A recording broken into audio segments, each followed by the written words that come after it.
कहा जाता है जन्नत जाओगे तो हूरें मिलेंगी, क्या ये वाकई सच है कि बस कहने की बात है? देखिए, जब कोई एक सिस्टम समाज का डेवलप किया जा रहा है तो उसमें दोनों बातें होती हैं, सज़ा भी होती है, इनाम भी होता है।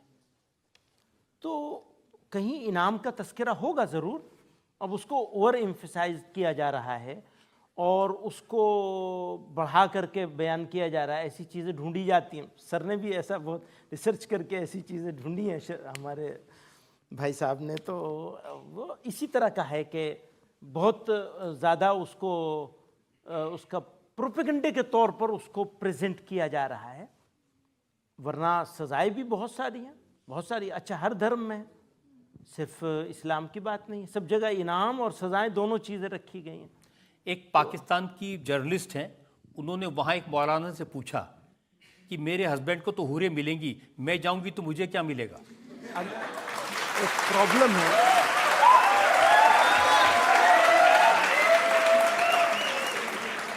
एक प्रॉब्लम है,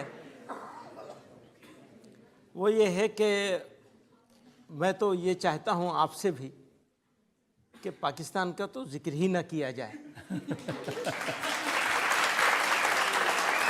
लेकिन आपने एक ज़रा सा एक इससे इनके सवाल से रिलेट करके एक सवाल किया है, तो जो इनाम मर्दों को मिलेगा, जो भी मिलेगा अच्छे काम करने पर और बुरे काम करने पर जो सज़ा मर्दों को मिलेगी, इसी तरह औरतों के लिए भी होगा, इनाम भी और सज़ा भी।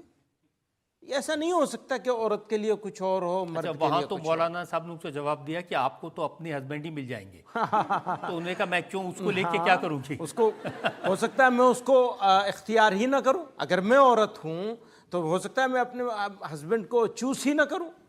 बिल्कुल, ये इख्तियार मिलेगा औरत को। वेल एजुकेटेड मुस्लिम फैमिलीज में भी बहुत सारे मतलब बच्चे होते हैं, तो ये कौन डिसाइड करता है कि कितने बच्चे होने चाहिए, ऊपर वाला या फिर फैमिली?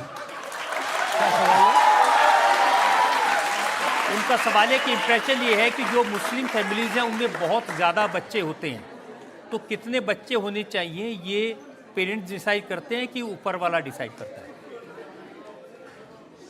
ये सवाल ही गलत है, इसलिए कि आप ये सवाल कर रहे हैं कि मुसलमान कम्युनिटी में बच्चे बहुत ज़्यादा होते हैं। ये डेटा के ख़िलाफ़ है। ये आज की तारीख़ में जो डेटा है वो ये कहता है बेपढ़े लिखों में और गरीब लोगों में बच्चे ज़्यादा होते हैं। उसमें हिंदू भी हैं, मुसलमान भी हैं, सब तरह के लोग हैं। आप तालीम दे दीजिए, आपके पास सही फिगर, सही तादाद में बच्चे भी हो जाएंगे और उनकी एजुकेशन भी हो जाएगी, अपलिफ्टमेंट भी हो जाएगी, मुल्क की तरक्की भी होगी। तो जो 4 शादियां करेंगे उनके ज़्यादा बच्चे होंगे या एक करेगा उसके होंगे? जो 4 करेंगे,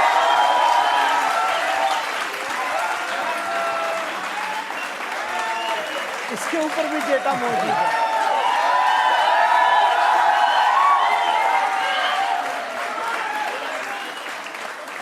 इसके ऊपर भी डेटा मौजूद है। मतलब आज तो दुनिया तरक्की कर गई है।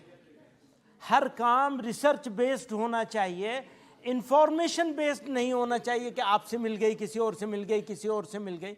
आप सारी संख्या को निकाल लीजिए, शादियां ज़्यादा कहाँ हो रही हैं, कौन लोग एक्स्ट्रा मैरिटल अफेयर्स में हैं, कौन लोग, किस कम्युनिटी के लोग ज़्यादा हैं इसमें। ये मुसलमान हिंदू का मामला है ही नहीं, न संख्या का मामला मुसलमान हिंदू का है, न ही एक से ज़्यादा ताल्लुकात रखने का। किसी और मजहब में तो एक से ज़्यादा शादियां करने की इजाज़त नहीं है। हाँ, नहीं है, उसके बावजूद कौन है ज़्यादा इसमें, ये ज़रा देख लीजिए इंडिया में। अच्छा, आप कह रहे हैं कि इजाज़त नहीं, उसके बावजूद कई कई रखी हुई हैं। यही हो रहा है, तो अब उसका क्या करेंगे आप? मुझे नहीं लगता कि लोग इस बात से इत्तेफाक करें, क्योंकि मेरी तो अक्सर बातें ऐसी हैं कि एक ख़ास इन्वायरमेंट क्रिएट हो गया है। मेरी तो एक बात भी लोग मान ले तो बड़ी बात है, बहुत बड़ी बात होगी मेरे लिए, सौभाग्य की बात होगी ये।